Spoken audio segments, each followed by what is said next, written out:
বিদ্যুৎ নেই, তাই মোবাইলের আলোয় চলছে রোগীদের জরুরি চিকিৎসা। দীর্ঘদিনের লোডশেডিংয়ে এমন দুর্ভোগেই নিয়মিত পড়ছেন কুষ্টিয়ার কুমারখালী উপজেলার স্বাস্থ্য কমপ্লেক্সে আসা রোগীরা। বিশেষ করে রাতে বিদ্যুৎ চলে গেলে মোবাইলের আলোয় জরুরি বিভাগের রোগীদের চিকিৎসা দিতে হচ্ছে। এমন পরিস্থিতির কথা জানতে পেরে হাসপাতালের পাশে দাঁড়িয়েছেন ইসলামী আন্দোলন বাংলাদেশের কুষ্টিয়া জেলা সহ সভাপতি ও খোকসা কুমারখালীর সাবেক সংসদ সদস্য প্রার্থী আলহাজ আনোয়ার আলী খান।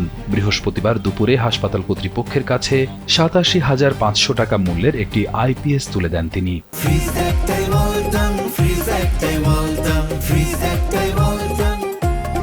কি সমস্যা আছে হসপিটালে দেখার পরে হসপিটালের আগে যিনি ছিলেন পিএস উনি বলছিলেন যে সবকিছুই আছে কম বেশি, একটা আইপিএস হলে আমাদের অপারেশনের অনেক সমস্যা, যদি একটা আইপিএস দিতেন তাহলে আমরা উপকৃত হতাম। আসলে আইপিএসটার একটু দাম বেশি ছিল, বেশি থাকার কারণে ঢাকা থেকে নিয়ে আসা লাগছে। আর আমি এর মাঝে দিতেছিলাম, ছৌ দিক থেকে আসতে একটু লেট হয়েছে, এই জন্য আমি দুঃখিত, না হলে আগেই দিতাম ইনশাল্লাহ।